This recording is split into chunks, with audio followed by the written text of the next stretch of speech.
Baiklah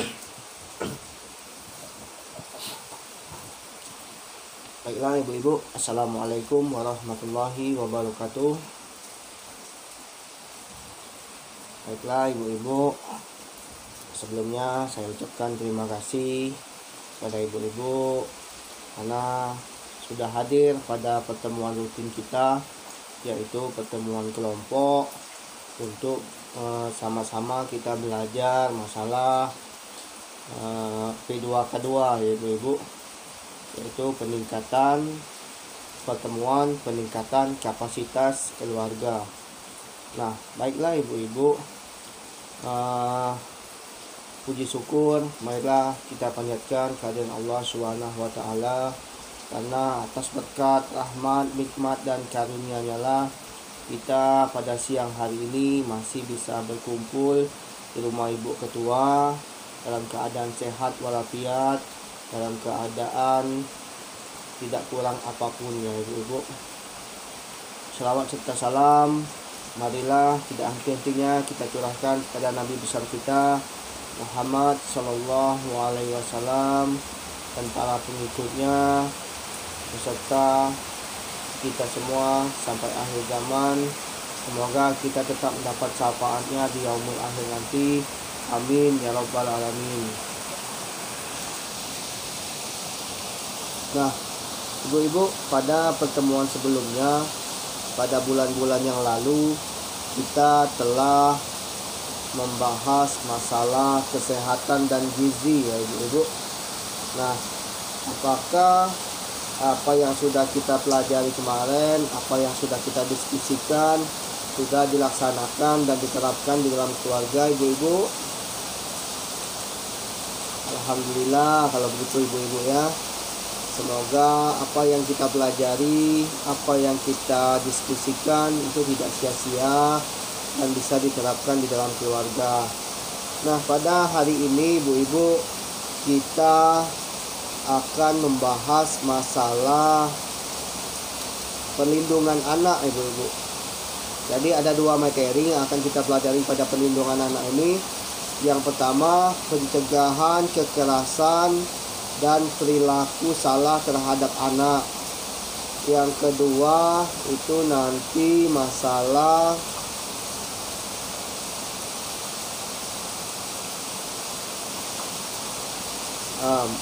penelantaran dan eksploitasi anak ya ibu-ibu ya.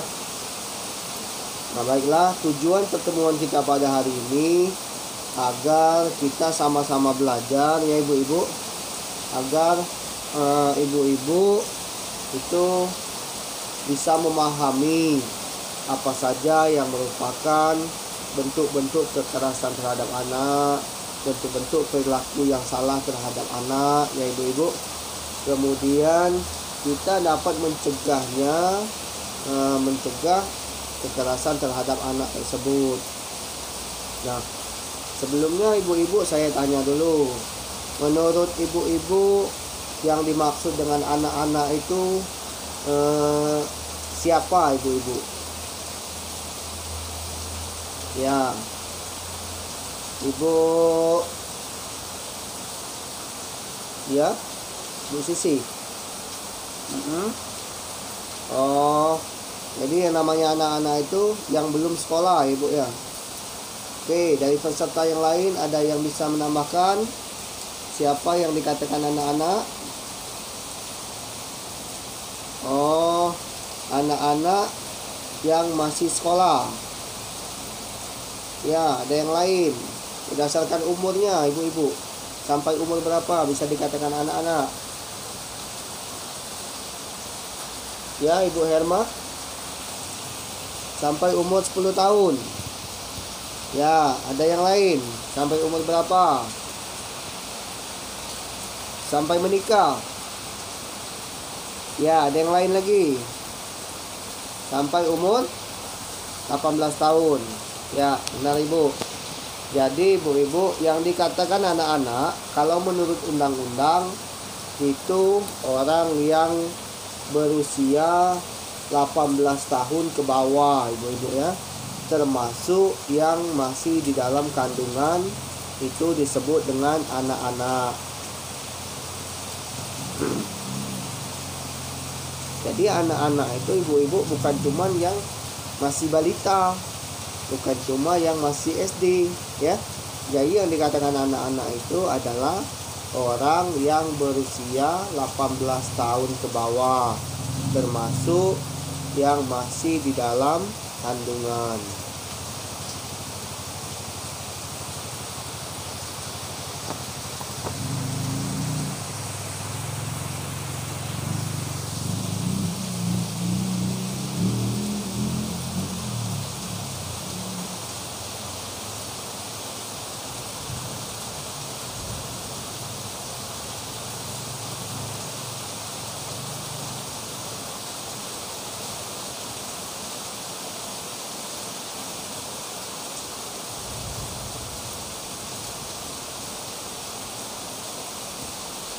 Oke ibu-ibu ya.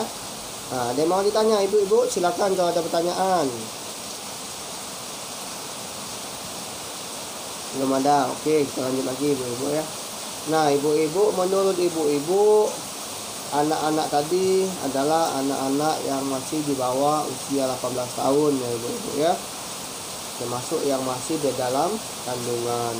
Nah anak-anak ini memiliki hak-haknya yang harus dipenuhi oleh orang tua, oleh negara, ibu-ibu ya. Jadi anak-anak itu memiliki hak-hak yang harus dipenuhi oleh orang tua, oleh negara, oleh masyarakat ya ibu-ibu ya.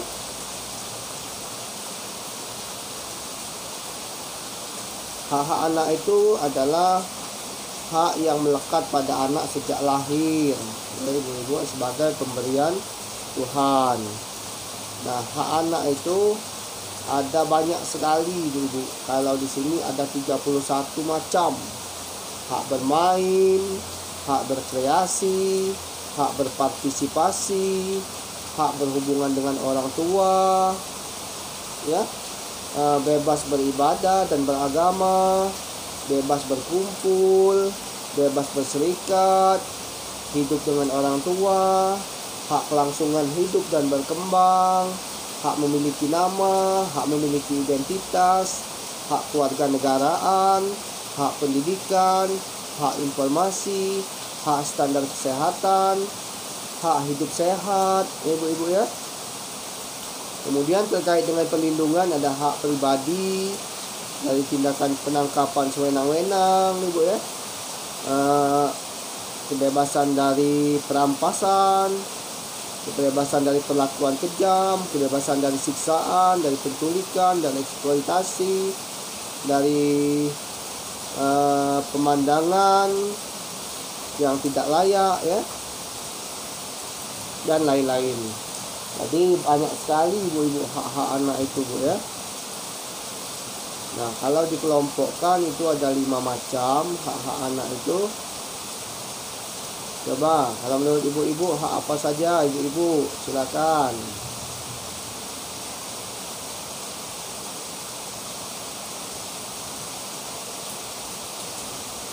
Jadi hak anak itu kalau dikelompokkan jadi 5 macam, yaitu hak kebebasan ibu-ibu ya, hak pengasuhan, hak kesehatan, hak pendidikan, dan hak perlindungan. Nah itu ibu-ibu ada 5 macam hak-hak anak ya bu ya, yang harus dipenuhi oleh orang tua. Siapa yang menjaminnya? Dijamin oleh negara berdasarkan undang-undang ya ibu-ibu ya. Oke. Nah, oke, ada pertanyaan ibu-ibu sampai sini?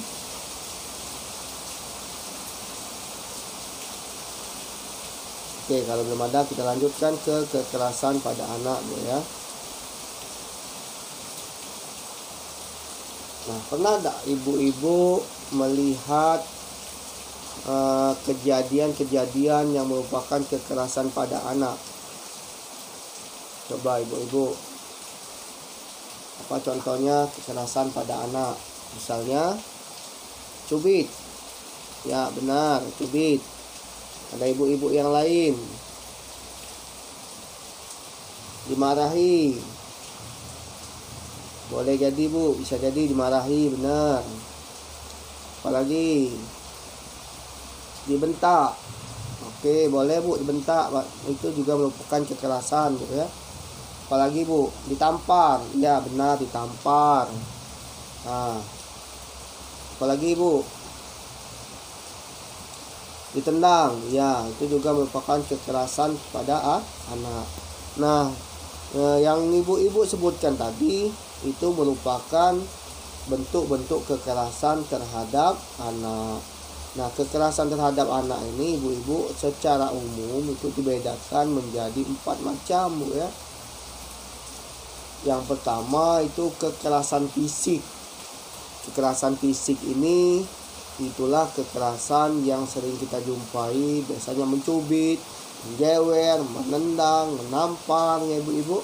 Itu termasuk kekerasan fisik, membanting, menyeret. Nah, itu akibatnya bisa menyebabkan misalnya patah tulang, memar ya ibu-ibu ya, cacat ya itu akibat dari kekerasan fisik. Nah, kemudian ada lagi yang namanya kekerasan psikis atau kekerasan emosional. Contohnya tadi yang ada yang ibu sebutkan, misalnya membentak, ya itu termasuk kekerasan emosional, psikis Bu ya. Kemudian misalnya lagi mendiamkan, atau misalnya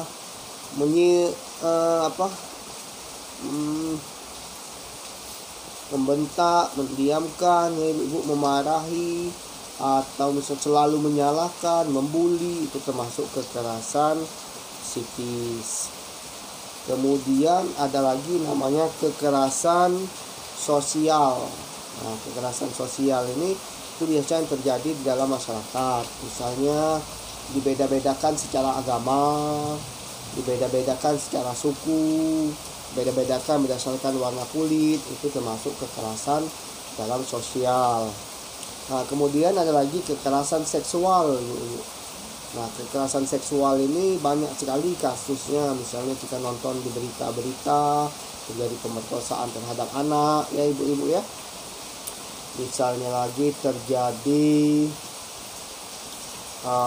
pelecehan seksual, atau sering kita dengar ibu di berita-berita misalnya ada orang-orang terdekat malah ini, misalnya guru yang terjadi pelecehan seksual terhadap siswa.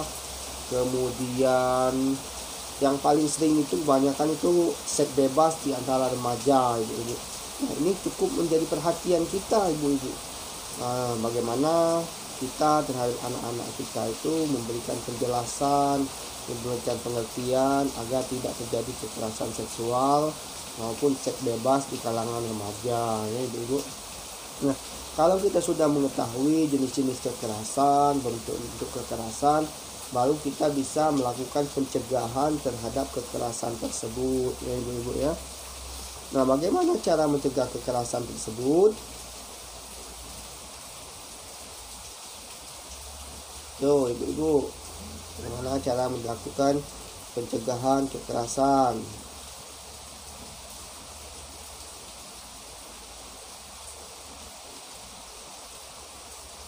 Ya, betul Bu. Dari ibu siapa tadi namanya? Ibu Ani. Oke, ibu-ibu yang lain ada, silakan.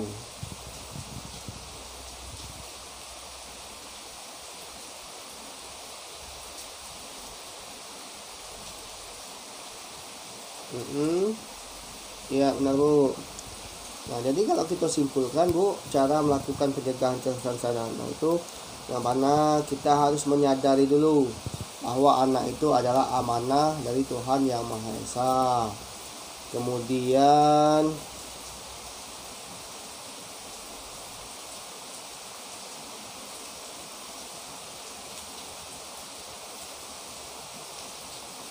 apa lagi Bu?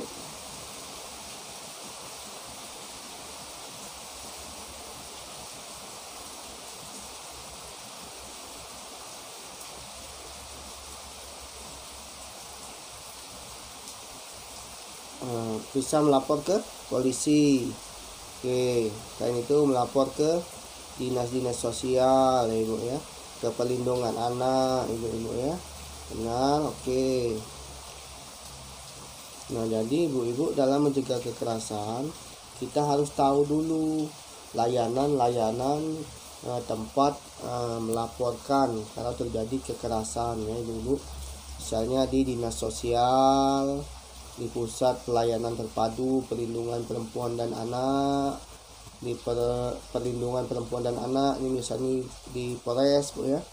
Kemudian rumah perlindungan dan trauma center, kemudian di Komnas Perlindungan Anak, kemudian di KPAI Bu ya, kemudian di Komisi Perlindungan Anak Indonesia, kemudian di tim reaksi cepat Kementerian Sosial.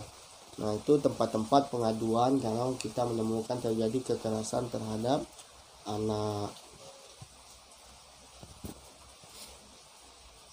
Oke ibu-ibu, sampai sini ada yang mau ditanyakan? Ya, kalau tidak ada, untuk hari ini kita cukupkan pertemuan kita sampai di sini. Saya akhiri, billahi taufik wal hidayah. Wassalamualaikum warahmatullahi wabarakatuh.